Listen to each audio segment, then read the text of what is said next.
हम लोग देख रहे थे वॉशिंगटन अकॉर्ड को। मैंने वॉशिंगटन अकॉर्ड आपको बताया था कि यूएसए का अकॉर्ड है, जिसके अंदर सबसे पहले प्रोग्राम एजुकेशनल ऑब्जेक्टिव्स थे।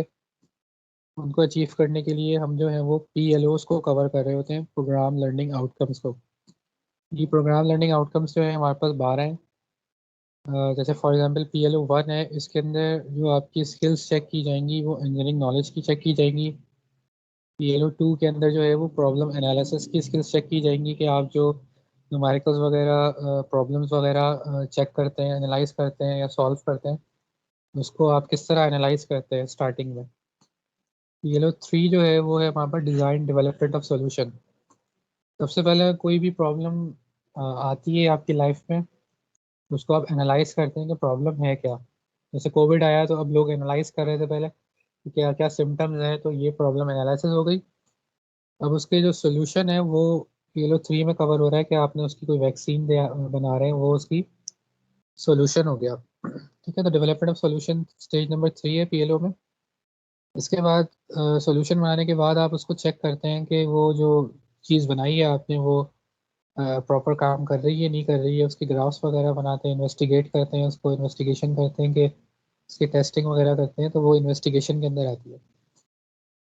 तो वो पीएलओ 4 में कवर होता है। अब हम जो कोर्सेज पढ़ रहे हैं, फॉर एग्जांपल ईडीसी पढ़ रहे हैं, तो इसके अंदर जो हम लोग प्रॉब्लम एनालिसिस कर रहे हैं, इसके अंदर हम न्यूमेरिकल वगैरह सॉल्व कर रहे हैं।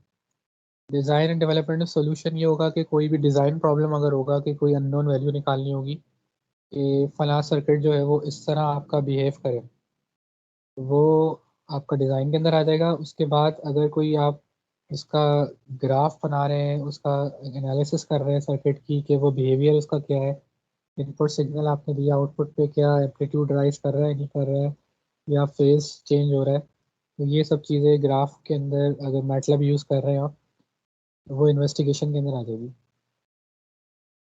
इसके बाद आपके पास है मॉडर्न टूल यूसेज। ये ज़्यादातर जो है वो आपका लैब्स के अंदर होता है।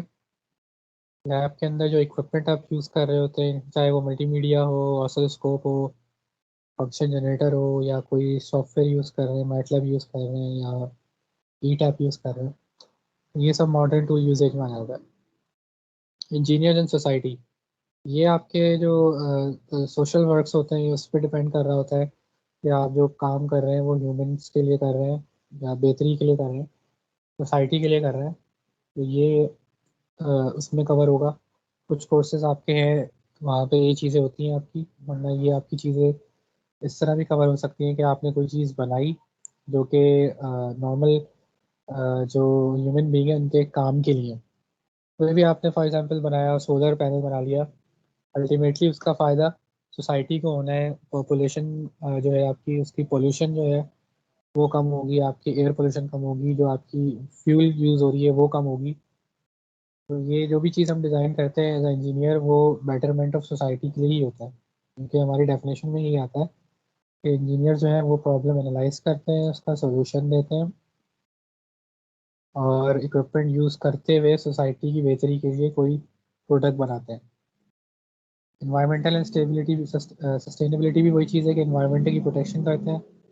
सस्टेनेबिलिटी का मतलब ये है कि आपके पास जो है वो आपका जो इन्वायरमेंट है वो उसमें कार्बन जो है वो कम हो, सस्टेनेबल हो वो, यानी फ्रेंडली हो, इन्वायरमेंट फ्रेंडली हो लोगों के लिए रहने के लिए, कोई टॉक्सिक एलिमेंट्स ना हो उसमें। कोई भी प्रोडक्ट अगर आप डिज़ाइन कर रहे हैं उससे कोई शॉकिंग ना हो, कोई डेथ ना हो जाए, कुछ तरह का चीज़ डिज़ाइन नहीं करनी को जो ख़तरनाक हो। सेफ्टी को भी उसमें नज़र रखना होता है। इसके बाद है पीएलओ 8 एथिक्स के हवाले से। ये जो आपके एटिकेट्स हैं वो प्रॉपर हैं, एटिकेट्स नहीं है। बात करने के एटिकेट, कोई कम्युनिकेशन करने के एटिकेट्स, या आप किसी से मिल रहे हैं, कोई मीटिंग्स कर रहे हैं, तो वो सारे एथिक्स आपको आने चाहिए। वो पीएलओ 8 में कवर होगा। इसी तरह टीम वर्क प्रोजेक्ट्स वगैरह के अंदर कवर करते हैं पीएलओ 9। कम्युनिकेशन जो है ये आपकी वर्बल भी है, ओरल भी है, रिटन भी है। ये आपके इंग्लिश के जो सब्जेक्ट्स हैं ज़्यादातर वहाँ कवर हो रहा होता है पीएलओ नंबर 10। ये आपकी जो कम्युनिकेशन स्किल्स हैं वो कैसी हैं। तो ये सारे जो 12 के 12 एट्रीब्यूट्स हैं ये हम लोग कवर कर रहे होते हैं। प्रोजेक्ट मैनेजमेंट है, फिर लाइफ लॉन्ग लर्निंग है कि जो आप सीख रहे हैं वो आपकी सारी लाइफ में काम आएगा। ये सारे पीएलएस में बच्चे को पास होना होता है। टोटल ओवरव्यू था हमारे जो वॉशिंग अकॉर्ड है। तो यहाँ C L O P L O के थ्रू हम जो है वो सारी की सारी आपकी स्किल्स को एनालाइज कर रहे होते हैं। अब नेक्स्ट जो है आपके पास, अब वो चैप्टर नंबर 1 स्टार्ट कर देते हैं। इसमें सबसे पहला टॉपिक है हमारे पास कि इलेक्ट्रॉनिक्स की हमें क्या ज़रूरत पड़ी। अब ये सब चीज़ें तो आप लोग ऑलरेडी पता है कि आपके पास इलेक्ट्रॉनिक्स है वो हर इक्विपमेंट के अंदर इलेक्ट्रॉनिक डिवाइस है, वो पैम्स है, आईसीज लगी हुई हैं, चाहे वो मोबाइल डिवाइस हो, चाहे आपकी वो कोई होम अप्लायंस हो, फ्रिज हो या टीवी वगैरह हो, कोई भी चीज़ हो। अब आजकल तो गाड़ियाँ हो, सारी की सारी चीज़ें जो है वो अब इलेक्ट्रॉनिक डिवाइस के बगैर नहीं चलती। हर चीज़ के अंदर आईसीज लगी हुई हैं, हर चीज़ के अंदर सर्किट है, प्रोग्रामिंग है, डिज़ाइनिंग है। तो अब तो ये इलेक्ट्रॉनिक्स के बगैर तो अब ये हमारा जो अभी हम जिस एरा में है उसमें इलेक्ट्रॉनिक्स के बगैर कोई भी चीज़ काम नहीं कर सकती। या कोई बायोमेडिकल भी चीज़ें हों, जो हमारे पास वेंटिलेटर्स वगैरह हैं, या जो भी चीज़ें हॉस्पिटल्स में यूज़ होती हैं, उन सब में अब इलेक्ट्रॉनिक्स है। तो इलेक्ट्रॉनिक्स का बहुत बड़ा स्कोप है। बदकिस्मती से हमारे मुल्क में जो है इलेक्ट्रॉनिक्स की प्रोडक्शन नहीं है, वरना कुछ सालों पहले इलेक्ट्रॉनिक्स की यहाँ पे भी मैन्युफैक्चरिंग होती थी। लेकिन अब इतनी एडवांसमेंट हो गई है कि नैनो टेक्नोलॉजी पे आ गई इस दुनिया। तो नैनो टेक्नोलॉजी की जो चीज़ें हैं वो उसकी जो मशीनरी है वो हमारे कंट्री में नहीं है, बहुत ही कम है। जैसे अब सुना है कि शायद कुछ मोबाइल फ़ोन्स यहाँ पे लेकिन असेंबल होते हैं, मैन्युफैक्चरिंग नहीं होती। तो गाड़ियाँ वगैरह असेंबल हो जाती है लेकिन चिप वगैरह यहाँ पे मैन्युफैक्चर नहीं होती। सब की सब जो है वो चाइना ने कंपनीज को एक्वायर कर लिया। तो स्टार्टिंग में जब ये आई थी हमारे पास इलेक्ट्रॉनिक्स की फील्ड, ये बहुत ज़्यादा अच्छी थी, यानी इस पे काफ़ी जॉब्स भी वगैरह भी थी और काम भी बहुत हो रहा था। जैसे जैसे नैनो टेक्नोलॉजी की तरफ आते रहे हम, कंप्यूटर का जो साइज़ है वो कम से कम होता गया, मोबाइल फोन्स में आ गया। तो अब ये कंप्यूटर जो इलेक्ट्रॉनिक्स का काम है ये फिजिकली पहले हाथ से होता था, अब ये कंप्यूटर्स ही इसकी चिप वगैरह मैन्युफैक्चर कर रहे होते हैं, कंप्यूटर्स में ही ये सारा डेवलपमेंट हो रही होती है, रोबोट्स वगैरह इसको बना रहे होते हैं। तो रोबोटिक्स में जो है वो अब इलेक्ट्रॉनिक्स का जो मैन्युफैक्चरिंग का काम है वो ले लिया, क्योंकि इसमें बहुत प्रिसिशन चाहिए होती है। तो अब ये ज़्यादातर रोबोट्स वगैरह ही इसको बना रहे होते हैं, तो इस वजह से इस मार्केट में अब ये थोड़ा शॉर्टफॉल आ गया। ये भी हो सकता है आने वाले वक्त में कोई ऐसा हो कि इसकी जो मशीनरी है वो सस्ती हो जाए, फिर पाकिस्तान एक्वायर कर ले और फिर यहाँ पे मैन्युफैक्चरिंग शुरू हो जाए, कुछ पता नहीं है अभी, क्योंकि इसका स्कोप बहुत बड़ा है, बहुत ज़्यादा एप्लीकेशन है और अपडेट होता रहता है ये। तो इलेक्ट्रॉनिक्स की बेसिक जो है वो आपको पता है कि सेमीकंडक्टर होता है। सेमीकंडक्टर जो है आपके पास वो डिवाइस है जो आपके पास किसी पर्टिकुलर डायरेक्शन में कंडक्ट करती है। फॉर एग्जांपल फॉरवर्ड अगर होगा आपके पास डायोड, तभी उसमें से करंट फ्लो होगा, अगर रिवर्स होगा तो उसमें से करंट फ्लो नहीं होगा। ये सेमीकंडक्टर डिवाइस है। सेमीकंडक्टर मटेरियल जो होता है वो 100% कंडक्टिव नहीं होता, बल्कि 50% होता है। 50% ये डिपेंड कर रहा होता है कि इसके जो डायरेक्शन ऑफ वोल्टेज है जो सप्लाई की गई है डायोड पे, वो फॉरवर्ड बायस है, रिवर्स बायस है। इस वजह से इसको सेमी कंडक्टर कहता है। एक होता है कंडक्टर, एक होता है इंसुलेटर, और एक होता है आपके पास सेमी कंडक्टर। इंसुलेटर वो है जिसमें आपके पास करंट बिल्कुल भी फ्लो नहीं करता, जैसे कि रबर हो गया, प्लास्टिक हो गया। और कंडक्टर आपके पास हो गया कॉपर हो गया, आयरन हो गया, जिसमें से 100% करंट फ्लो हो जाता है, लेकिन रेजिस्टेंस उसमें भी होती है थोड़ी बहुत, लेकिन मैक्सिमम कंडक्टिविटी होती है। सेमीकंडक्टर वो है जिसमें आप डायरेक्शन पे डिपेंड करता है कि आपके पास जो डायरेक्शन अगर आप देंगे तो वो ऑन हो जाएगा, पर्टिकुलर डायरेक्शन देंगे तो वो ऑफ हो जाएगा। इस वजह से इसको सेमी कंडक्टर कहते हैं। पूरा 100% कंडक्टर नहीं होता, ना ये 100% इंसुलेटर है, ना ये 100% कंडक्टर है। उसकी एग्जांपल्स हैं जर्मेनियम है, सिलिकॉन है, गैलियम आर्सेनाइड है। ये तीन एलिमेंट्स हैं जो ज़्यादातर यूज़ होते हैं। इन तीनों की डिफरेंट एप्लीकेशन हैं, डिफरेंट इससे आईसीज बनती हैं, बीजेटी आईसीज बनती हैं, या मॉसफेट की आईसीज बनती हैं। डिफरेंट एप्लीकेशन है। अगर आप इसको कंप्यूटर में यूज़ करना चाह रहे हैं तो कौन सी सिलिकॉन की आईसी यूज़ करेंगे, जर्मेनियम की करेंगे, या गैलियम की करेंगे। फॉर एग्जांपल सिलिकॉन जो है वो ज़्यादा टेम्परेचर पे काम कर सकता है, तो हम हो सकता है लैपटॉप में जो आईसीज बना रहे हैं उसमें सिलिकॉन की आईसी हम यूज़ कर लें। अगर डेस्कटॉप कंप्यूटर की हम लोग माइक्रो प्रोसेसर बना रहे हैं तो उसके अंदर हो सकता है गैलियम आर्सेनाइड कर लें, क्योंकि उसकी स्पीड बहुत ज़्यादा है। सुपर कंप्यूटर जो है उसका साइज़ बड़ा होता है, तो उसमें हीट का जो है वो ज़्यादा डिसिपेशन है, वो गैलियम आर्सेनाइड की आईसी से बन जाते हैं। तो ये एप्लीकेशन तीनों पे डिफरेंट होती हैं। ठीक है, तो हमारे पास जो है वो ये इनके स्ट्रक्चर्स हैं।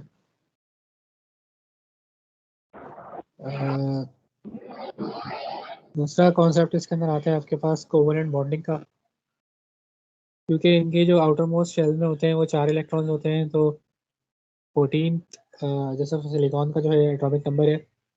अब जो आउटर मोस्ट 4 आपके पास इसके शेल्स हैं, वो अब दूसरे वाले 4 के साथ मिलके कोवलेंट बॉन्ड ही बनाएंगे। इसमें आयनिक बॉन्ड नहीं बनता, बल्कि इसमें कोवलेंट बॉन्ड बनता है। क्योंकि आउटर मोस्ट में 8 इलेक्ट्रॉन्स कंप्लीट करने होते हैं, या तो ये 4 इलेक्ट्रॉन्स दे दे या 4 ले ले, तो ये बेहतर ये है कि ये 4 अपने इलेक्ट्रॉन जो है वो शेयर कर लेता है। ये सिलिकॉन का लेफ्ट साइड पे है आपके पास एटॉमिक स्ट्रक्चर। इसके वैलेंस इलेक्ट्रॉन्स 4 हैं। राइट में जो जर्मेनियम है इसके भी valence electron outermost shell में जो इलेक्ट्रॉन्स हैं वो 4 हैं। तो ये दोनों जो है कोवलेंट बॉन्ड ही बनाएंगे।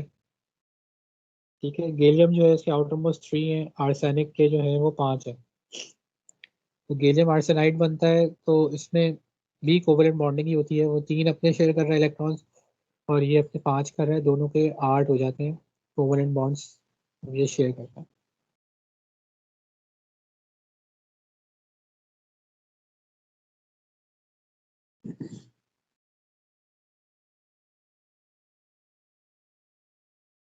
ठीक है, ये तो आपको भी पता होगा। इंट्रिंसिक आपके पास मटेरियल्स कौन से होते हैं, और एक्सट्रिंसिक, दो वर्ड यूज करते हैं हम इसके अंदर ईडीसी के अंदर। एक इंट्रिंसिक कहलाता है, एक्सट्रिंसिक कहलाता है। इसको याद करने का तरीका थोड़ा सा ये है कि आप इंट्रिंसिक को बोल सकते हैं इंडिपेंडेंट प्योर। जो प्योर होते हैं वो इंट्रिंसिक मटेरियल कहलाता है। ठीक है, अगर कोई इम्प्योरिटी ऐड कर देंगे, कोई एक्सटर्नल चीज़ ऐड कर देंगे, तो वो एक्सट्रिंसिक हो जाएंगे। इस तरह या तो याद कर लें इसको समझने के लिए। ठीक है, तो ये प्योर एलिमेंट्स इंट्रिंसिक कहलाते हैं। इम्प्योर एलिमेंट्स जिसमें इम्प्योरिटी ऐड हो जाती है, सेमीकंडक्टर वगैरह ऐड हो जाते हैं, तो वो एक्सट्रिंसिक मटेरियल्स कहलाता है। ये इनकी स्ट्रक्चर होता है जब ये बॉन्ड बनाते हैं। तो जो 4 देखें सिलिकॉन के इलेक्ट्रॉन्स हैं वो दूसरे सिलिकॉन के साथ बाउंड हुए हुए हैं। एक पूरा एक स्ट्रक्चर बना हुआ है सिलिकॉन का। अगर सिलिकॉन का कोई मटेरियल आपके हाथ में है, कोई आईसी है, तो उसके अंदर जो इंटरनल बॉन्डिंग होगी ये वो शो की गई है कि ये टेट्रावेलेंट बॉन्ड बना के इस तरह करके कुछ बन जाता है। सिमिलरली आर्सेनिक का बॉन्डिंग है गैलियम के साथ, इसमें कुछ इस तरह की बॉन्डिंग है कि ये स्टार टाइप बना देता है, पेंटावेलेंट। तो ये इसका स्ट्रक्चर है।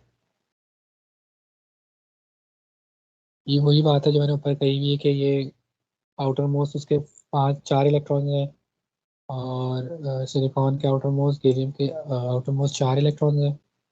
अगर गैलियम के 3 और 5 हैं तो वो एक दूसरे को शेयर करके जो है वो कोवलेंट बॉन्ड बना लेते हैं। नेक्स्ट चीज़ है आपके पास एनर्जी लेवल्स। एनर्जी लेवल्स में होता ये है कि जो इन दोनों के बीच में गैप आ रहा है, एक कहलाता है कंडक्शन बैंड, एक कहलाता है वैलेंस बैंड। हमें ये बताया कि वैलेंस बैंड जो है, जो आउटर मोस्ट आपका ऑर्बिट होता है, उसको हम वैलेंस बैंड कहते हैं। और उसमें जो इलेक्ट्रॉन्स होते हैं वो वैलेंस इलेक्ट्रॉन्स कहलाते हैं, क्योंकि वही इलेक्ट्रॉन्स बिजली या इलेक्ट्रिसिटी को फ्लो करवाते हैं। ठीक है, जितना ज़्यादा वो लूजली बाउंड होंगे उतना ज़्यादा अच्छा आपका कंडक्टर होगा। ठीक है, या दूसरे लफ्ज़ों में ये कि आपके पास कंडक्शन बैंड वो बैंड है जहाँ पे इलेक्ट्रॉन्स फ्लो कर जाते हैं। वैलेंस और कंडक्शन के दरमियान जो गैप है वो डिसाइड करता है कि ये इंसुलेटर है, सेमीकंडक्टर है, या कंडक्टर है। ठीक है, अब यहाँ पे जो इंसुलेटर है आपका, इसके जो कंडक्शन बैंड है और वैलेंस बैंड है, इसके दरमियान जो गैप है वो ज़्यादा है।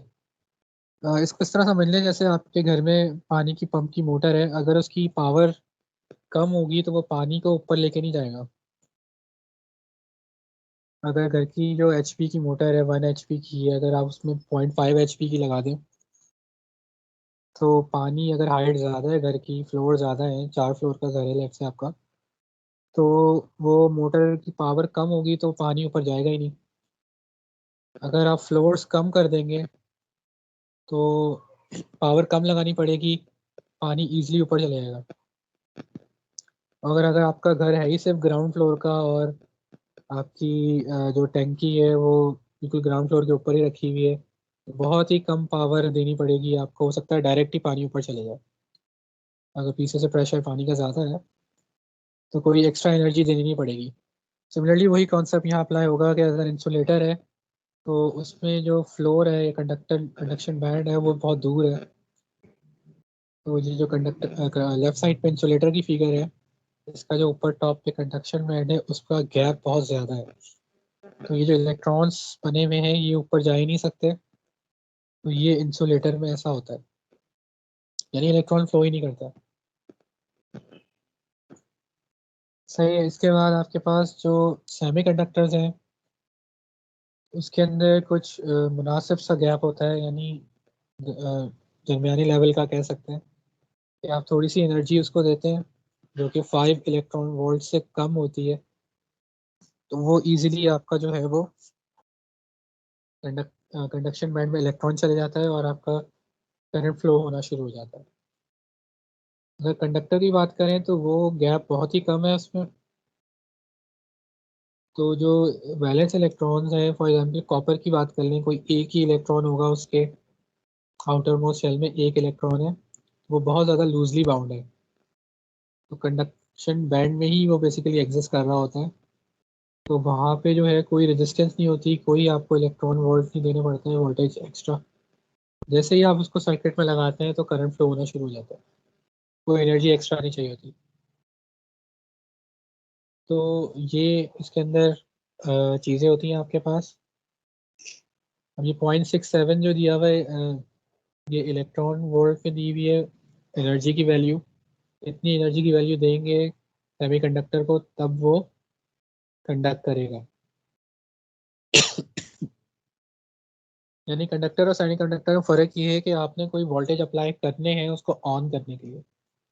कंडक्टर में ऐसा नहीं है, आप उसमें सिंपल सर्किट कंप्लीट करें, चाहे वो 0.1 वोल्ट का भी होगा तो वो ऑन हो जाएगा, करंट फ्लो कर जाएगा, मिली एम्पेयर शुरू हो जाएंगे इसमें से। लेकिन सेमीकंडक्टर के केस में ये है कि स्पेसिफिक वोल्टेज आपको अप्लाई करना है, जैसे 0.7 वोल्ट हम सिलिकॉन को देते हैं ऑन करने के लिए उसके डायोड को, तो 0.7 वोल्ट अगर नहीं देंगे तो वो फिर इंसुलेटर एज अ इंसुलेटर काम करेगा। ये इसमें कंडक्टर में और सेमीकंडक्टर में फ़र्क होता है। एन टाइप मटेरियल और पी टाइप मटेरियल में क्या फ़र्क है? एन टाइप के अंदर इलेक्ट्रॉन्स जो है वो मेजॉरिटी कैरियर्स होते हैं, पी टाइप के अंदर जो है वो होल्स जो है वो मेजॉरिटी कैरियर्स होते हैं। मेजॉरिटी कैरियर्स का मतलब ये है कि ज़्यादा इसकी क्वांटिटी है। ठीक है, एन टाइप के अंदर आपके पास जो इलेक्ट्रॉन्स हैं उनकी क्वांटिटी ज़्यादा होगी, होल्स कम होंगे उसमें as compare to P type के अंदर जो है आपके पास ज़्यादा प्रोटॉन्स होंगे या होल्स होंगे, इलेक्ट्रॉन्स उसमें कम होंगे। और ये डिपेंड करेगा डोपिंग के ऊपर कि पेंटावेलेंट डोपिंग है या ट्राईवेलेंट है। तो इसको एक्सट्रिंसिक मटेरियल कह रहे हैं, इम्प्योर, क्योंकि आपने किसी प्योर एलिमेंट के अंदर कोई दूसरी चीज़ ऐड कर दी है, तो ये एक्सटर्नल चीज़ ऐड कर दी है, तो उसको एक्सट्रिंसिक मटेरियल कह रहे हैं।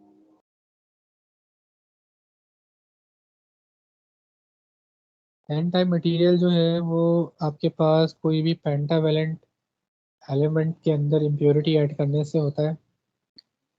पेंटावेलेंट का मतलब ये 5 वैलेंस इलेक्ट्रॉन्स, सच एस आपके पास एंटीमनी है, आर्सेनिक है या फास्फोरस है। ये जो 3 एलिमेंट्स हैं इसके अंदर आपके पास जो है वो जो आउटर मोस्ट इलेक्ट्रॉन्स हैं वो 5 है, और पीरियोडिक टेबल के अंदर भी ये ग्रुप 5 में एग्जिस्ट करते हैं।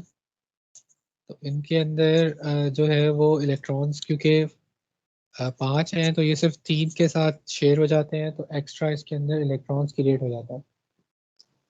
तो इसके अंदर जब आप इम्प्योरिटी ऐड करते हैं तो ये जो इलेक्ट्रॉन है, अगर फिगर देखें, एक एक्स्ट्रा इलेक्ट्रॉन, फिफ्थ इलेक्ट्रॉन इसके अंदर आ रहा है जो कि एक्स्ट्रा है। ठीक है, इस वजह से ये एंटीमनी फॉर एग्जांपल जब आपने सिलिकॉन के साथ ऐड किया है तो यहाँ पे एक्स्ट्रा इलेक्ट्रॉन जो आ रहा है ये एन टाइप को शो कर रहा है कि इसमें इलेक्ट्रॉन ज़्यादा है, इस वजह से ये एन मटेरियल है। तो इसमें जो है वो इलेक्ट्रॉन्स जो है वो ज़्यादा हैं, तो वो मेजॉरिटी कैरियर्स में आ जाएंगे एन टाइप के।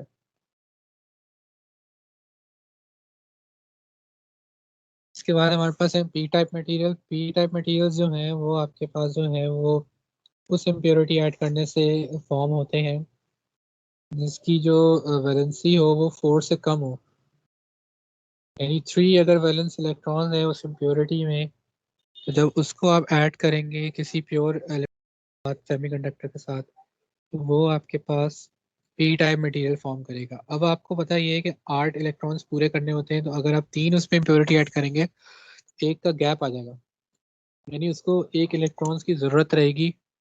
तो इस वजह से उसमें एक होल क्रिएट हो जाएगा कि उसको एक इलेक्ट्रॉन चाहिए। तो उस कैविटी को बेसिकली हम होल कहते हैं कि उसके जो है रिक्वायरमेंट पूरी नहीं हुई, आउटर मोस्ट शेल्स की एट इलेक्ट्रॉन्स नहीं हुए, तो एक एक्स्ट्रा इलेक्ट्रॉन्स की रिक्वायरमेंट है, तो इसको इसी वजह से पी टाइप बोल देते हैं। फॉर एग्जाम्पल इसकी फिगर देख लेते हैं।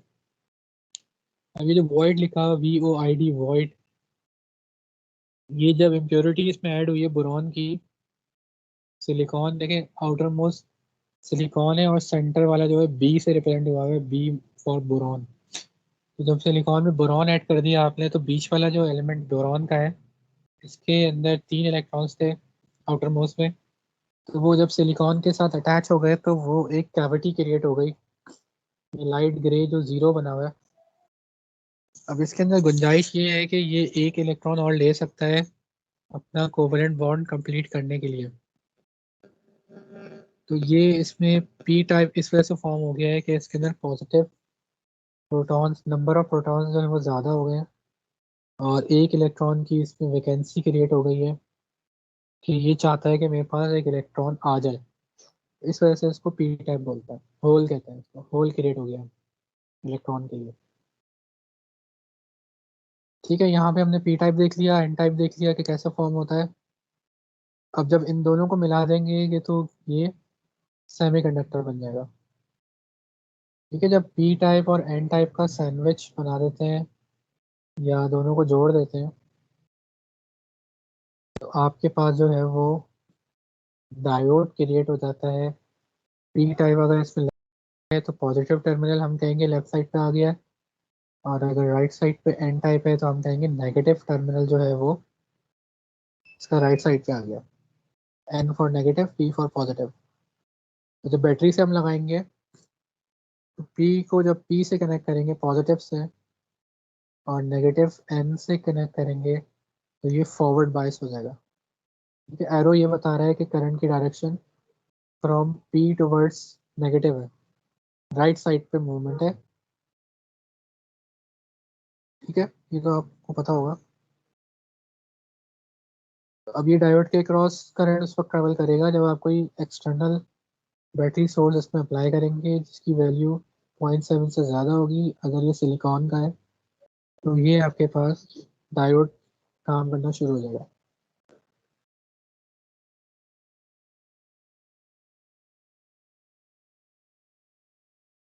उसके बाद है बैरियर पोटेंशियल, वो इस फिगर से समझ में आएगा बैरियर क्या होता है।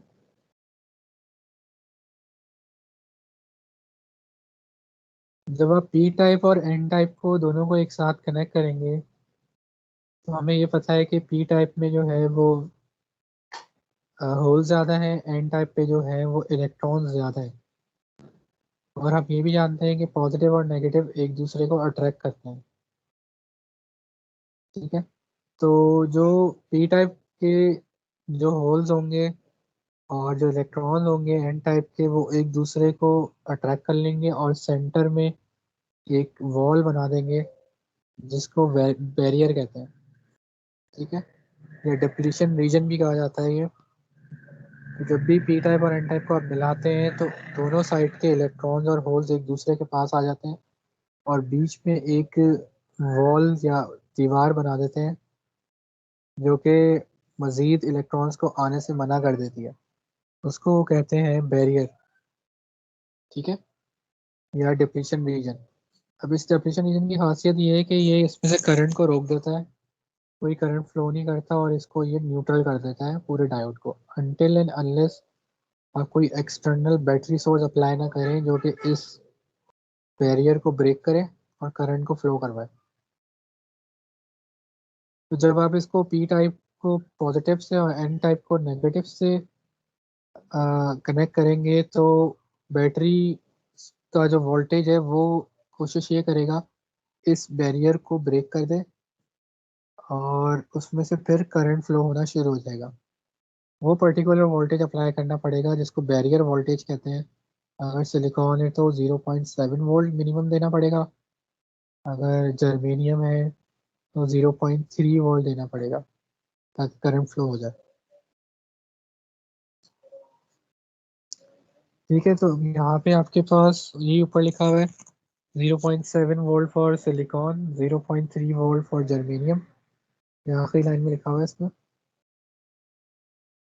बैरियर पोटेंशियल जो है आपके पास वो वोल्टेज है जो आपने अप्लाई करना है डायोड पे कि कंडक्शन उसकी शुरू हो जाए और उसका जो डिप्लीशन रीजन है वो ख़त्म हो जाए या बैरियर जो है वो ब्रेक हो जाए।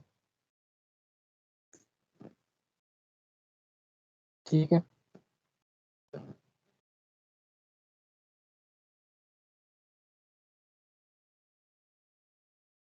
Forward bias condition. अब इसमें दो कंडीशन होती हैं, एक कहलाती है फॉरवर्ड बायस, एक कहलाती है रिवर्स बायस।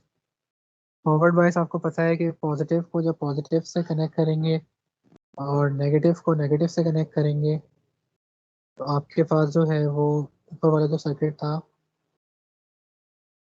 ये वाला सर्किट देख लें। इस सर्किट के अंदर जो है आपके पास पॉजिटिव टर्मिनल पी टाइप से कनेक्ट हुआ हुआ है, नेगेटिव टर्मिनल जो है वो एन टाइप से कनेक्ट हुआ हुआ है।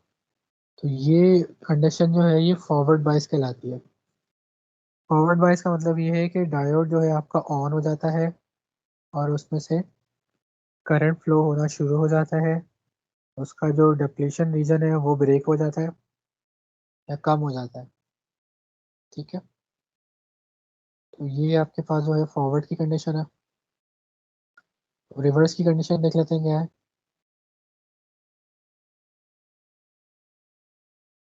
ये रिवर्स बायस का सर्किट है, इसको गौर से देखें। आपके पास पी टाइप जो पॉजिटिव पी वाला जो टर्मिनल है डायोड का वो कनेक्ट हुआ हुआ है बैटरी के नेगेटिव के साथ। ठीक है, बैटरी के नेगेटिव के साथ जब कनेक्ट होगा पॉजिटिव डायोड का टर्मिनल और जो एन टाइप है वो कनेक्ट होगी पॉजिटिव से, तो ये कंडीशन आपकी कहलाएगी रिवर्स बायस। रिवर्स बायस के अंदर होगा ये आपके पास कि डिप्लीशन रीजन जो है वो बढ़ जाएगा। डिप्लीशन रीजन जो है वो बढ़ना शुरू हो जाएगा और जो करंट है वो फ्लो नहीं करेगा, करंट इसमें से ज़ीरो फ्लो करेगा। सिर्फ थोड़ा बहुत करंट फ्लो होगा जिसको हम कहते हैं माइनॉरिटी करंट, कैरियर फ्लो कहते हैं या माइनॉरिटी करंट कहते हैं, जो कि लीकेज करंट है जो कि डायोड के सरफेस से फ्लो होना शुरू कर देगा। क्या मतलब, फॉर एग्जांपल आपने इतना वोल्टेज दे दिया कि डायोड के अंदर से नहीं बल्कि डायोड का जो स्किन है या बाहर का जो हिस्सा है उसमें से करंट फ्लो होना शुरू हो जाएगा, वो कहलाएगा माइनॉरिटी करंट, यानी माइनॉरिटी कैरियर्स की वजह से जो करंट फ्लो हो रहा होगा। फिर इसमें या ये समझ लें कि जब पी टाइप नेगेटिव से होगा और एन टाइप पॉजिटिव से होगा कनेक्ट, तो आपके पास ये जो कंडीशन होगी ये रिवर्स बायस कहलाएगी और इसमें करंट जो है वो जीरो फ्लो होगा। बहुत माइनर सा करंट फ्लो होता है, उसको हम लीकेज करंट कहते हैं। बाकी डिप्रेशन रीजन जो है इसमें बढ़ता रहता है क्योंकि पी को आपने नेगेटिव से कनेक्ट कर दिया होता है, तो बैटरी का जो नेगेटिव टर्मिनल है वो इलेक्ट्रॉन्स को अपनी तरफ खींच रहा है, तो यहाँ इलेक्ट्रॉन ज़्यादा जमा होना शुरू हो जाते हैं। इस तरह राइट साइड पे जो है वो पी टाइप पॉजिटिव टर्मिनल जो बैटरी का है, वो जो पॉजिटिव होल्स हैं उनको अपनी तरफ खींच रहा होता है, तो उसकी वजह से होल्स जो है वो राइट साइड पे और ज़्यादा मजीद बढ़ना शुरू हो जाते हैं, क्योंकि वो नेगेटिव पॉजिटिव रिपेल नेगेटिव ना, तो ये इस वजह से यहाँ पे ऐसा हो रहा होता है। तो आपके पास जो है ये डिप्लीशन रीजन बढ़ जाता है इसमें।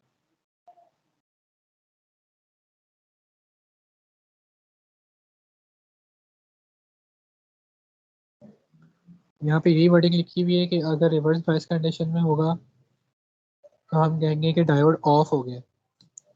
अगर पॉजिटिव में होगा तो डायोड ऑन हो जाएगा, करंट फ्लो होना शुरू हो जाएगा। रिवर्स बायस में डायोड ऑफ हो जाएगा और करंट फ्लो नहीं करेगा।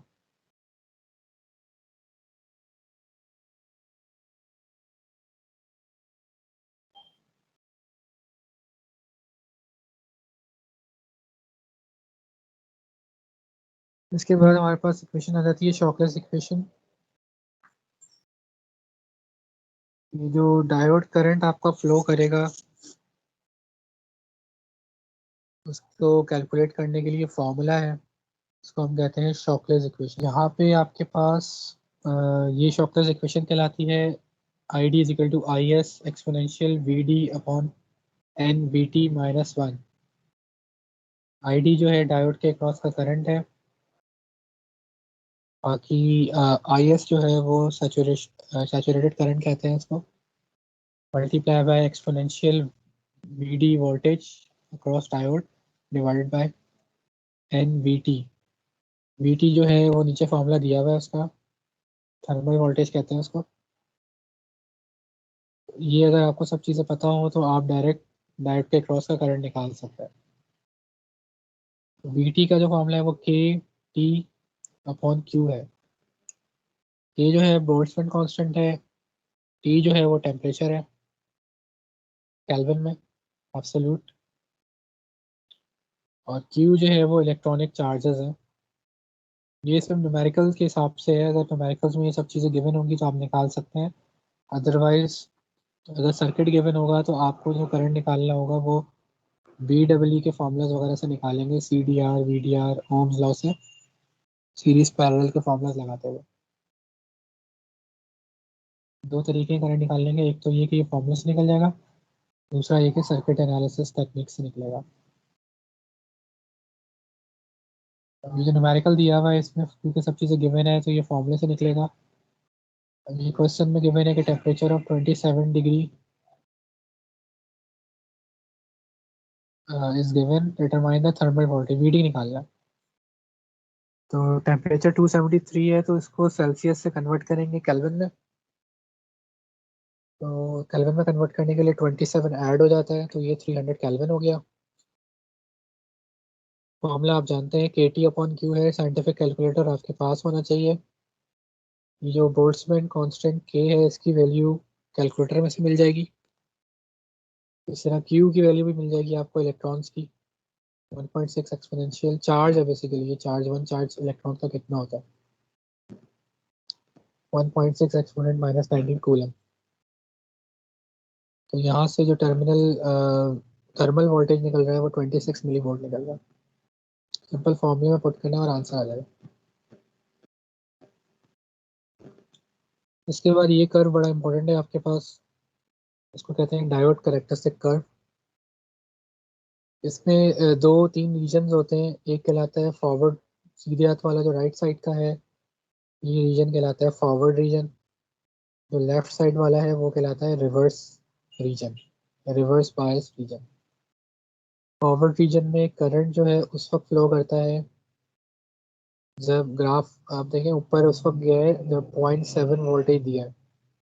अगर वोल्टेज 0.7 से कम था तो करंट फ्लो नहीं करेगा, क्योंकि डिप्लीशन रीजन ब्रेक नहीं होगा। डिप्लीशन रीजन ब्रेक नहीं होगा तो करंट फ्लो नहीं करेगा। तो जैसे ही आप 0.7 का वोल्ट दे रहे हैं इसमें, तो करंट जो है वो एकदम से ऊपर की तरफ जा रहा है, क्योंकि वो आपका जो बैरियर है वो ब्रेक हो जाता है। तो यहाँ पे जो है ये एज अ कंडक्टर के तौर पे काम करना शुरू हो जाता है आफ्टर 0.7 वोल्ट। तो ग्राफ ऊपर की तरफ जा रहा है। अब पीछे वो रिवर्स बायस देख लेते हैं, लेफ्ट साइड वाला।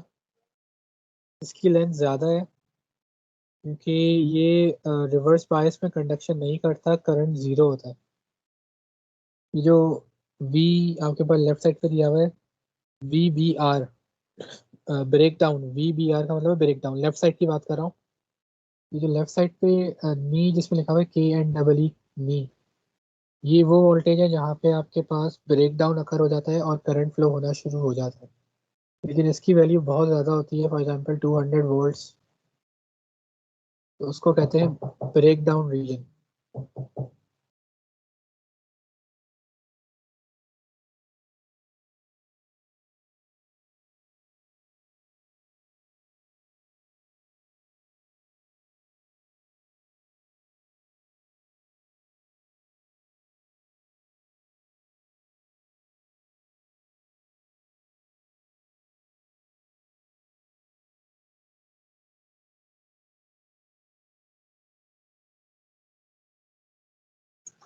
तो आपके पास जो है ये ब्रेक डाउन रीजन, आपके पास वो रीजन है जहाँ पे करंट आपका फ्लो करता है, लेकिन ये रिवर्स बायस के काफ़ी देर बाद आता है, या वोल्टेज जो है वो आप बहुत ज़्यादा नेगेटिव वोल्टेज जब अप्लाई करते हैं डायोड पे, तो वो उसका जो ब्रेक डाउन रीजन है वो ब्रेक हो जाता है, ख़त्म नहीं होता बल्कि वो ब्रेक हो जाता है, उसमें से करंट फ्लो होना शुरू हो जाता है, तो उसको हम कहते हैं ब्रेक डाउन रीजन। हम अवॉइड करते हैं कि ब्रेक डाउन रीजन पे काम ना करें, क्योंकि वो जलने का खतरा होता है उसमें सर्किट का। ज़्यादातर हम फॉरवर्ड बायस और रिवर्स बायस पे ही रहते हैं for normal diode. Zener diode special diode है जो कि ब्रेक डाउन पे काम कर रहा होता है, तो वो उसमें हम लोग ब्रेक डाउन रीजन यूज़ करते हैं, वो हम आगे देखेंगे।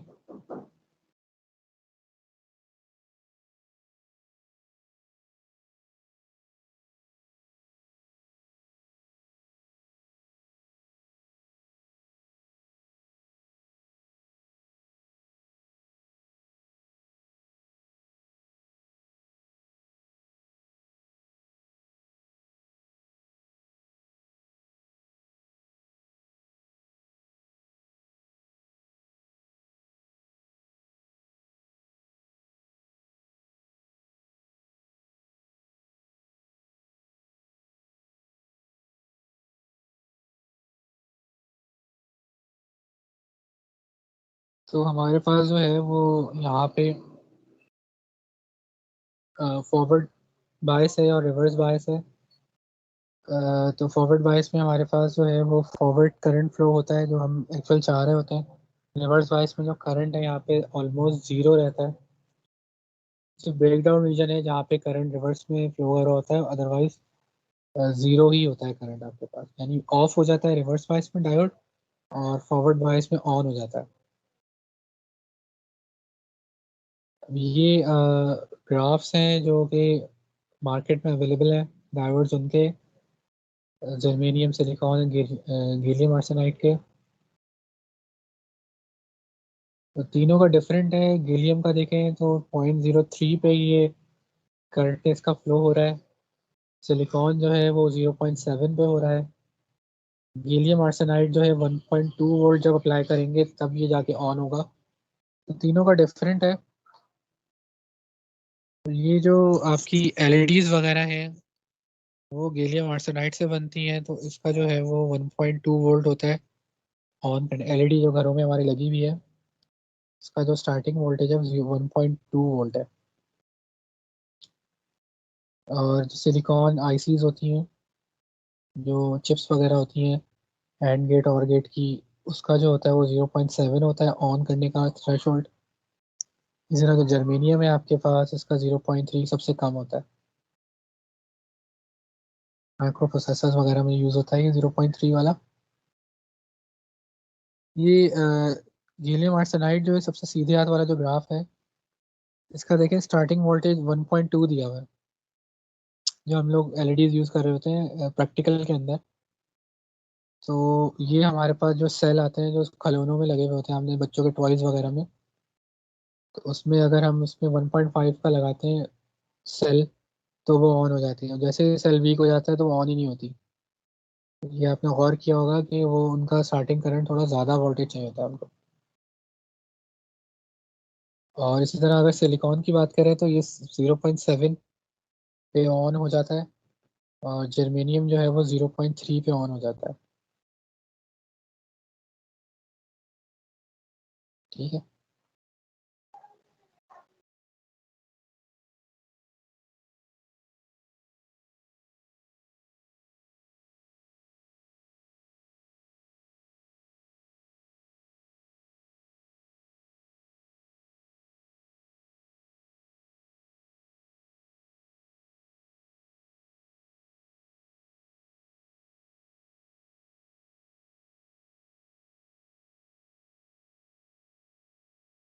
अच्छा, अब हम ये न्यूमेरिकल देख लेते हैं इसका।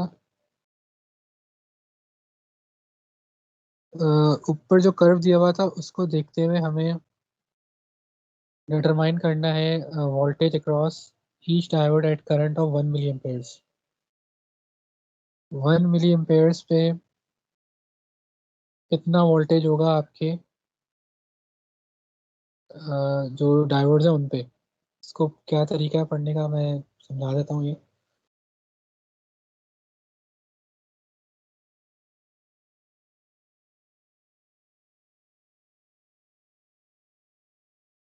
वर्टिकल एक्सेस इसका जो है वो है आपके पास, तो वो निकालने के लिए आपको जो है वो यहाँ पे लाइन ड्रॉ करनी पड़ेगी। अगर कोई बोले जी 20 मिली एम्पेयर पे कितना करंट आ रहा है, तो 20 पे एक हॉरिजॉन्टल लाइन ड्रॉ कर दें। अब जर्मेनियम पे ये पॉइंट आ रहा है, यहाँ से नीचे की तरफ वर्टिकल लाइन आप एक्स एक्सेस पे करेंगे क्रॉस, तो वो वैल्यू आपकी जो आ रही होगी वोल्टेज की। एक्स एक्सेस आपका जो है वो वोल्टेज है, वाई एक्सेस जो है वो करंट है। अगर जिस करंट पे आपको वोल्टेज निकालना है तो उस पे आपने हॉरिजॉन्टल लाइन ड्रॉ करनी है। फॉर एग्जांपल ये जो मैंने 10 पे लाइन ड्रॉ करी है 10 मिली एम्पेयर्स के लिए, तो 10 मिली एम्पेयर्स पे वर्टिकल लाइन ड्रॉ करी, और आपके पास जो है जो पॉइंट ऑफ इंटरसेक्शन आ रहा होगा, ये वाला जो पहला वाला आ रहा है ये जर्मेनियम का आ रहा है, ये वाला जो है ये सिलिकॉन का आ रहा है, ये वाला जर्मेनियम का आ रहा है। इससे अब आपने जो लाइन ड्रॉ करनी है वो एक्स एक्स की तरफ नीचे की तरफ करनी है। यहाँ जो नीचे पॉइंट जो आपका आ रहा होगा ये वाला पॉइंट, जैसे ये वो देख रहे थे कि इसमें अगर आपको ग्राफ्स को देखते हुए वोल्टेज निकालना है, तो वाई एक्सेस में आपके पास करंट है और एक्स एक्सेस में जो है वो वोल्टेज है। ठीक है, अगर कोई बोले आपको 10 मिली एम्पेयर्स पे आप करंट निकालें, तो आपके पास सिंपल आप 10 पे जाएंगे, यहाँ पे स्ट्रेट लाइन ड्रॉ करेंगे,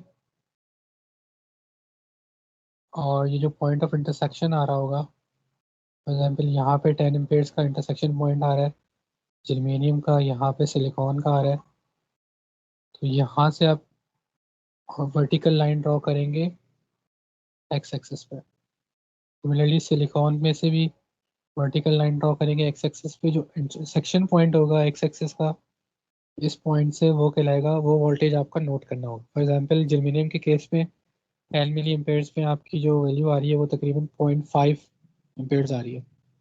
जर्मेनियम का जो दिया हुआ है 0.3 नीचे दिया हुआ है, तो जो पर्पल कलर का इंटरसेक्शन पॉइंट आ रहा है आपका ये तकरीबन 0.05 पे आ रहा है।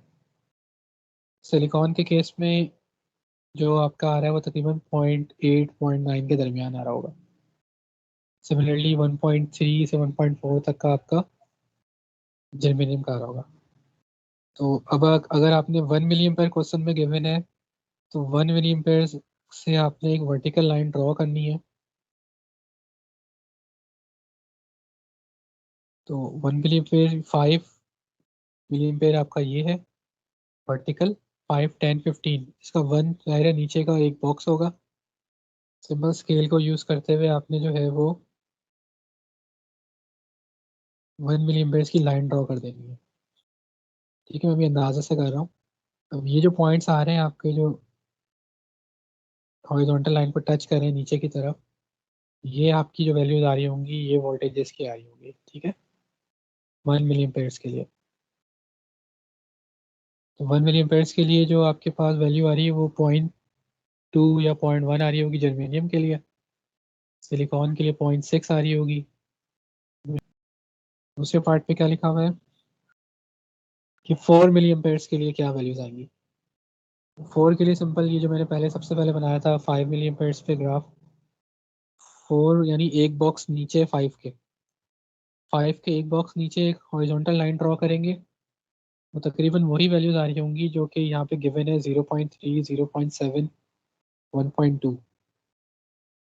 तो 4 मिली एम्पेयर्स गौर से देखें तो इन्हीं पे टच कर रहा है। हॉरिजॉन्टल लाइन अगर हम ड्रॉ करें 4 पे तो ये 0.3 पे प्रोजेक्शन ड्रॉ हो रही है, ये 0.7 पे, और ये 1.2 पे। ये डायरेक्ट आंसर ऐसे आ जाएगा आपका।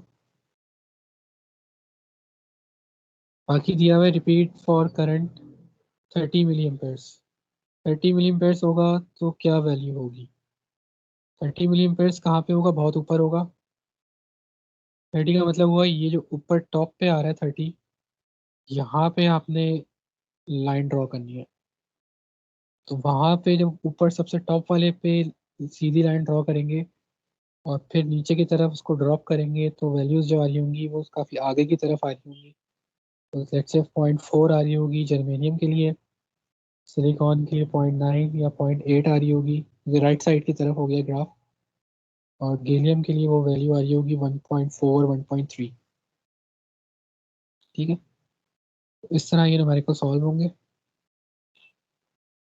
यहाँ पे वैल्यूज देख लें फिर क्या क्या आ रही है। जर्मेनियम की आ रही है 0.42, जो उसका नी वोल्टेज है उससे ज़्यादा आ रही है। उसका जो नी वोल्टेज या पोटेंशियल, फॉरवर्ड पोटेंशियल था वो 0.3 था। तो 30 मिली एम्पेयर्स पे जब आपने ग्राफ को कट किया तो राइट साइड पे वैल्यू आई 0.4। सिमिलरली सिलिकॉन का जो स्टार्टिंग वोल्टेज है 0.7 है, तो जब 30 मिली एम्पेयर पे आपने उसको ड्रॉ किया तो 0.8 वैल्यू आ रही है। पार्ट सी की बात हो रही है, पार्ट सी में था 30 मिली एम्पेयर्स। जर्मेनियम आर्सेनाइड के केस में 1.33 आ रही है, इसमें वैल्यू बहुत ज़्यादा आ रही है। ठीक है, क्वेश्चन नंबर डी में लिखा हुआ है determine the average value of the diode voltage for the range of current listed. Simple, ये ऊपर तीनों वैल्यूज हैं इनका आपने एवरेज ले लेना पार्ट डी के लिए, यानी तीनों को ऐड करके डिवाइड बाय 3 कर देंगे तो एवरेज निकल जाएगा। जर्मेनियम का जो तीन वैल्यूज थी वो 0.2, 0.3, 0.42 था। इन तीनों को ऐड करके एवरेज ले लिया और सिंपल एवरेज निकल गया। इस तरह ये न्यूमेरिकल आपका कंप्लीट हो गया। दोबारा से बता देता हूँ, अगर आपने वोल्टेजेस निकालनी है ग्राफ में से तो आपने सिंपल जिस करंट पे निकालनी है वहाँ पे हॉरिजॉन्टल लाइन ड्रॉ करेंगे। वो हॉरिजॉन्टल लाइन जो कर्व गिवन होगा ग्राफ में उसको कट करेगा। जिस पॉइंट ऑफ इंटरसेक्शन पे वो कट कर रहा है उस पॉइंट से वर्टिकल प्रोजेक्शन ड्रॉ करेंगे एक्स एक्सिस की तरफ। जो एक्स एक्सिस की वैल्यू आएगा आएगी उसको नोट कर लेंगे। इसी तरह सब पे अप्लाई होगा और आपके पास वैल्यूज निकल जाएंगी।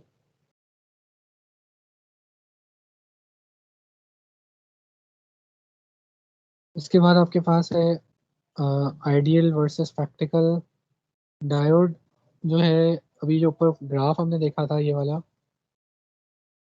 ये एक्चुअल ग्राफ है, ये आइडियल नहीं है। इसको हम कहेंगे एक्चुअल ग्राफ, क्योंकि इसकी जो लाइंस है वो स्ट्रेट नहीं है, थोड़ी सी कर्व है। अगर इसी ग्राफ को मैं स्ट्रेट कर दूंगा तो ये अप्रोक्सीमेशन हो जाएगी, हम कहेंगे आइडियल है।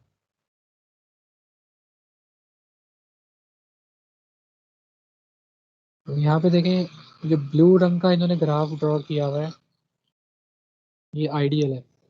आइडियल कंडीशन क्या होगी कि या तो वो ऑन होगा या ऑफ होगा।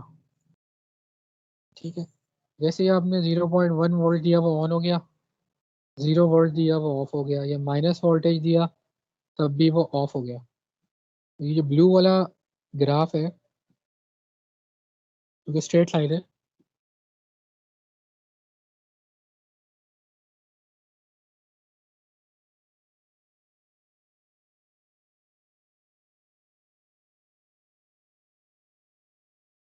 तो आपके पास ये जो ब्लू वाला ग्राफ आ रहा है, ये एक तरह से बिल्कुल आइडियल है। जैसे आपने वोल्टेज दिए, करंट फ्लो होना शुरू हो जाएगा, और जैसे नेगेटिव वोल्टेज दिए, ये जीरो करंट फ्लो होना शुरू हो जाएगा। इसके बरक्स ये जो ब्लैक कलर का ग्राफ बना हुआ है, ये कर्व के तौर पे बना हुआ है। ये एक्चुअल ग्राफ है, जो कि असल इसकी एक्चुअल परफॉर्मेंस है। आइडियल कंडीशन में हम ये कहते हैं कि ये ओपन सर्किट हो जाता है रिवर्स बायस में। ये लेफ्ट साइड पे देखें, ओपन सर्किट से डिनोट किया हुआ है, करंट जीरो फ्लो हो रहा है। और राइट साइड पे देखें, शॉर्ट सर्किट से शो किया हुआ है कि करंट पूरा का पूरा फ्लो कर रहा है, या तो ऑन है या ऑफ है। हालांकि जो एक्चुअल कंडीशन है वो ये है कि जब ये रिवर्स बायस होता है, थोड़ा बहुत लीकेज करंट फ्लो हो रहा होता है। इस तरह ये ऑन उस वक्त होता है जब 0.7 वोल्ट देते हैं। तो ये डिफरेंस है दोनों का। हम लेकिन ज़्यादातर आइडियल ले लेते हैं इसको, ताकि हमारी कैलकुलेशन वगैरह आसान हो जाए, क्योंकि ये लीकेज करंट बहुत छोटा सा होता है, ज़्यादा नहीं होता, माइक्रो पेयर्स में होता है, तो हम इसको ज़्यादातर इग्नोर कर देते हैं। लेकिन अगर माइक्रो प्रोसेसर आप डिज़ाइन कर रहे हैं, कोई ऐसा लैपटॉप डिज़ाइन कर रहे हैं जहाँ पे करंट की बड़ी अहमियत है, हीटअप हो जाता है वो, तो फिर उसको कंसिडर करेंगे।